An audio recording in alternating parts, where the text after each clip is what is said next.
Hello everyone, good evening. Statue of unity के next video में आप सभी का स्वागत है। आप स्टैच्यू ऑफ यूनिटी का डे वाला वीडियो तो देख ही लिए होंगे। यदि नहीं देखे हैं तो आप मेरे यूट्यूब चैनल पे जाके देख लीजिए। तो ये शाम का नज़ारा है। ज्यों ज्यों अंधेरा होते जाता है यूं यूं इसका कलर चेंज होते जाता है। आप वीडियो को स्किप मत करिएगा, क्योंकि हर एक सेकेंड में इसका कलर कुछ अलग ही दिखता। हमको तो बहुत ही अच्छा लगा ये शाम का नज़ारा।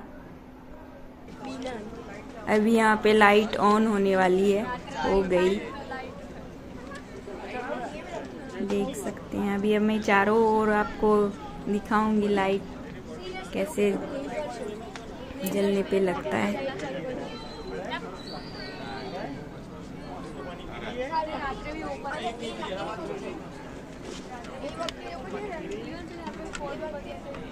देखिए अब इसका कलर दिन में ब्लैक दिख रहा था, अभी येलो दिख रहा है।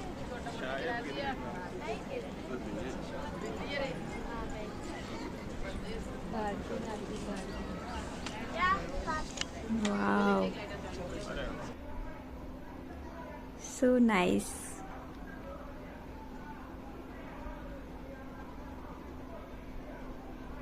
मैं पीछे के साइड भी आपको दिखाती हूँ।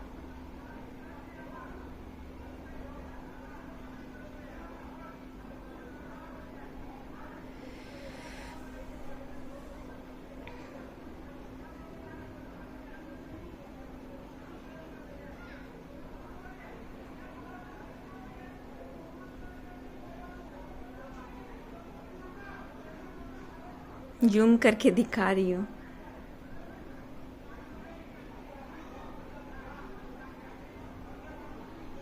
कितना बड़ा है आपको दिख रहा होगा। जहाँ मैं बालकनी में गई थी ऊपर लिफ्ट से,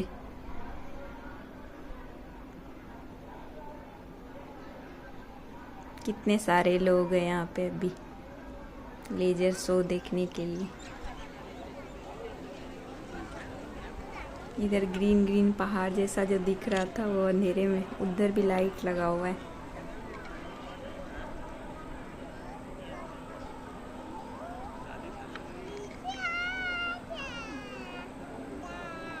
अब शो शुरू होने वाला है, टाइमिंग हो गया।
विनम्र किसान का बेटा था वो दृढ़ वल्लभ भाई पटेल नाम कहलाता था सरदार। कृषक कार्मिक जनगण से था उसको प्यार अपार। अखिल देश ने उसे रहनुमा किया था स्वीकार। गांधी बापू का शिष्य, सत्य अहिंसा का अवतार, किंतु एक भारत करने को धर लेता हथियार। लौह पुरुष संबोधन था वो लोहे की दीवार। तेज पुंज तुम, शक्ति पीठ तुम, बल का सागर अपरंपार। ऋणी देश का नम्र नमन तुम स्वीकारो सरदार।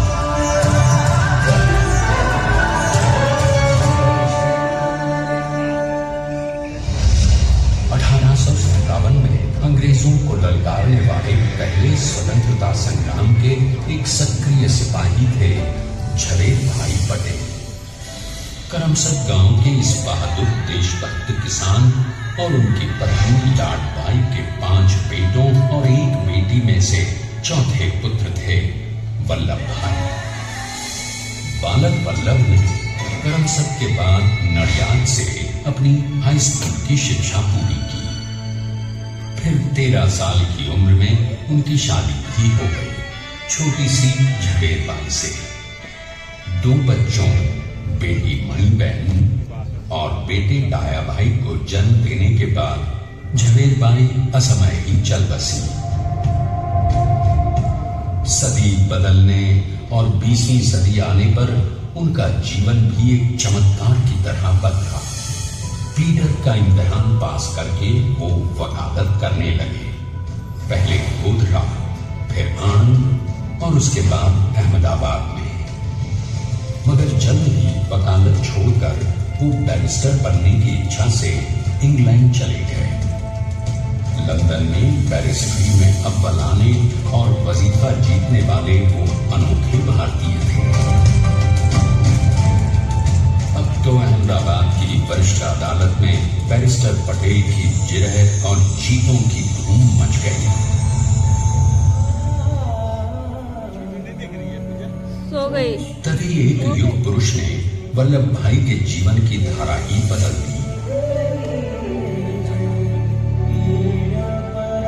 दक्षिण अफ्रीका में सत्याग्रह के अहिंसक अस्त्र से गोरे शासकों को सबक सिखाकर भारत वापस आए बैरिस्टर मोहनदास करमचंद गांधी से मिलकर वल्लभ भाई ने अपने कुछ वर्षों से सीखे विदेशी व्यवहार और संस्कार हमेशा के लिए त्याग दिए और अब वो अपने खेड़ा के किसानों को हक दिलाने के लिए बापू के साथ आंदोलन में कूद पड़े। अब उनके पैरों में जूते नहीं, गांव की धूल थी। हृदय में भारत भूमि की शस्य श्यामला धरती। मन में थे गांधी और मस्तिष्क में एक नए स्वतंत्र भारत का सपना।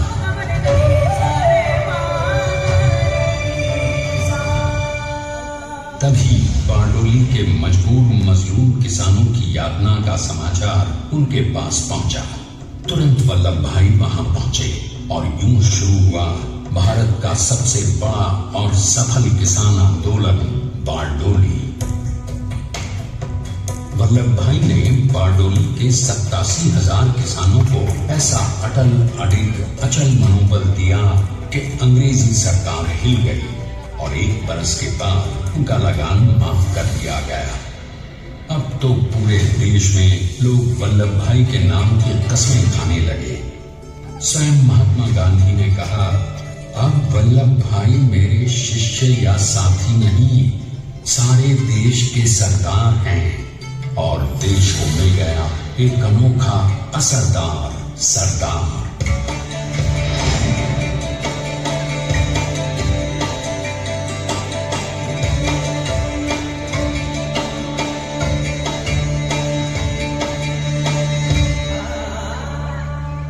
सरदार पटेल के नाम और देशभक्ति से अंग्रेज डर कर कांपने लगे।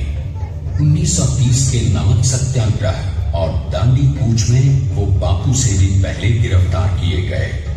तो 1932 1931 में फिर उन्हें बापू के साथ ही जेल में 2 सालों के लिए डाल दिया गया।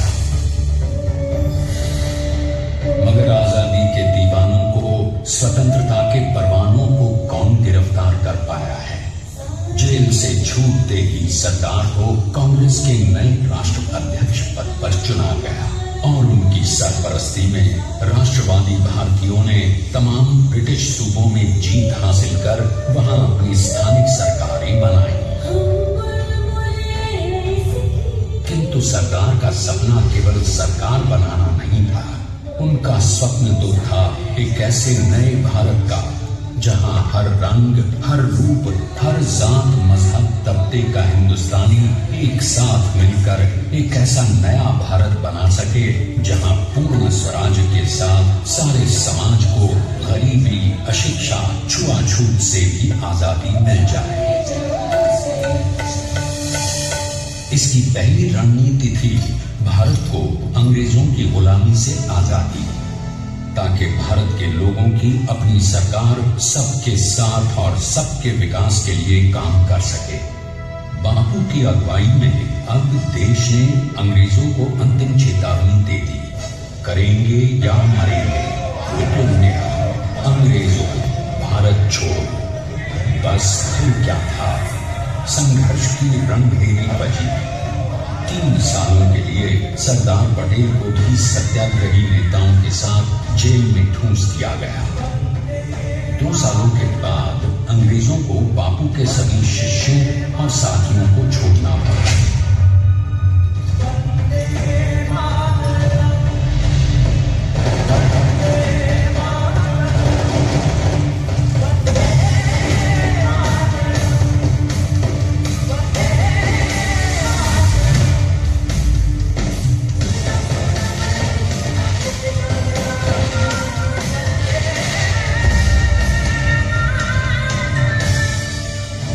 स्वतंत्रता के स्वप्न के सच होने के साथ अब सरदार पर कई एक नई जिम्मेदारियां थीं।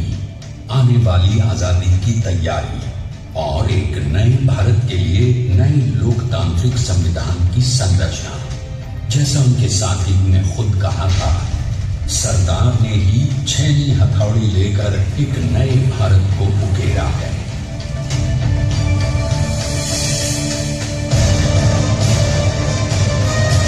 स्वाधीनता तो प्राप्त हुई, लेकिन खंडित भारत में भी उठते विभाजनवादी अंधकार को अभी दूर करना था।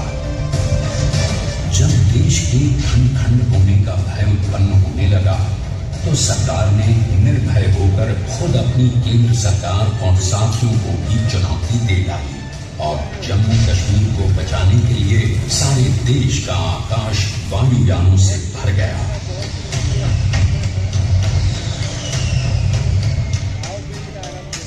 और फिर हैदराबाद और जूनागढ़ के भारत में विलयीकरण को पाकिस्तान से चुनौती मिली। सरदार चाहते थे कि देश की 1 इंच धरती अब और विभाजित नहीं होनी चाहिए।